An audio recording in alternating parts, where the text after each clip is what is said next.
আসসালামু আলাইকুম। আপনারা আমার চ্যানেলটি সাবস্ক্রাইব করে পাশে থাকবেন। এটা হচ্ছে 2000 এমপিয়ারের পাওয়ার বিবিটি। পাওয়ার বিবিটির আমরা উপরের কভারটা খুলব, খুলে দেখব ভেতরে বারগুলো কীভাবে আছে। উপরের কভারটা খুললাম, খোলার পরে ভেতরের পার্টটা আলাদা করে নিলাম। দেখেন এখানে কিন্তু 5টা বার একসাথে আছে, যথা রেড, ইয়েলো, ব্লু, আর্থিং এবং নিউট্রাল। এখানে 5টা বার একসাথে থাকলেও আপনার ফাইবার শিট দিয়ে আলাদা করা আছে। আমরা পিভিসি টেপ বলে উপরে যে বার, এটা আমরা শিটটা আলাদা করব। আলাদা করে দেখব যে কী কারণে আপনার স্পার্ক করেছিল। অনেক সময় পানি যাওয়ার কারণে স্পার্ক করে। আমরা ভালোভাবে পরিষ্কার করে নেব ট্যাবলেট শিট, বিবিটি এবং যেটুকু সমস্যা আছে আমরা দেখব কী পরিমাণ ক্ষতি হয়েছে।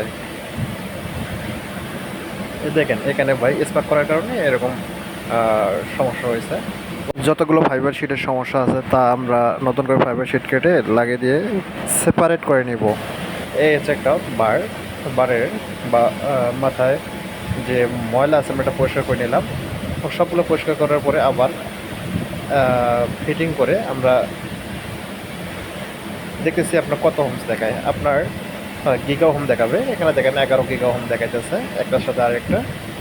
গিগা হোম দেখালে হয়ে গেছে, তো 8, 9, 10, 11 এরকম দেখায়। তবে মেগা হোমে আসলে দেখবেন যে অন্য কোনো কারণে মেগা হোম দেখাতে পারে।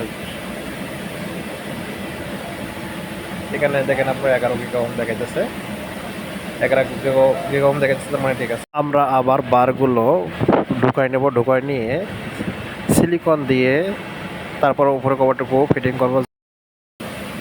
ঢুকাই নিলাম ফ্রেমের ভেতরে। এখন দেখেন উপরে কভারটা আমরা নাট বল্ট দিয়ে আটকাই নিতেছি। নাট বল্ট দিয়ে আটকাই নিলে ইনশাল্লাহ ওকে হয়ে যাবে।